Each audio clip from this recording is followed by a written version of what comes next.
his own mind, there isn't any beating around the bush. Those weren't things. They weren't people. And they weren't even sick people.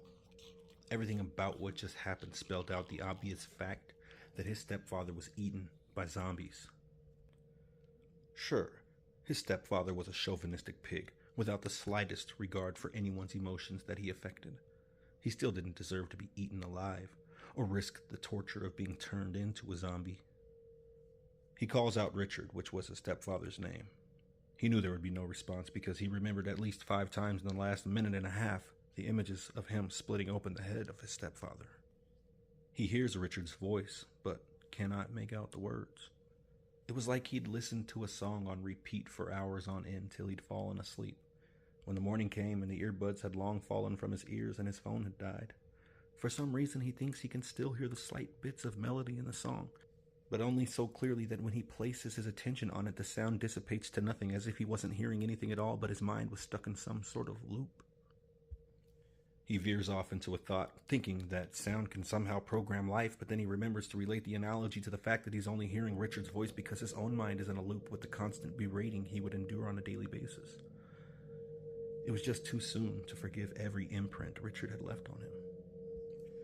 He imagined that part of Richard's debt was paid when he begged for the axe. Richard's voice seemed forced to ask for his own demise, but his eyes told his stepson that there was only truth left in him, and that lies would no longer help. He didn't chop off Richard's head, but he had to swing several times to end his suffering. The first blow was not aimed well and grazed the side of Richard's head.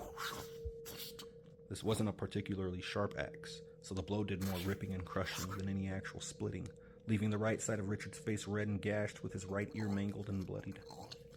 There was a distinct fountain of blood squirting out of his hair, and was likely coming from his head or neck, as Richard screamed in agony.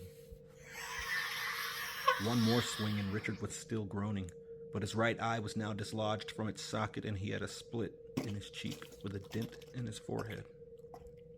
He knew Richard was suffering, but he'd never held an axe before, let alone split any wood with one, which would have helped him in this gruesome ordeal. But he had to keep going while the zombies were busy eating Richard, and he had to do it quick because he also needed to survive this.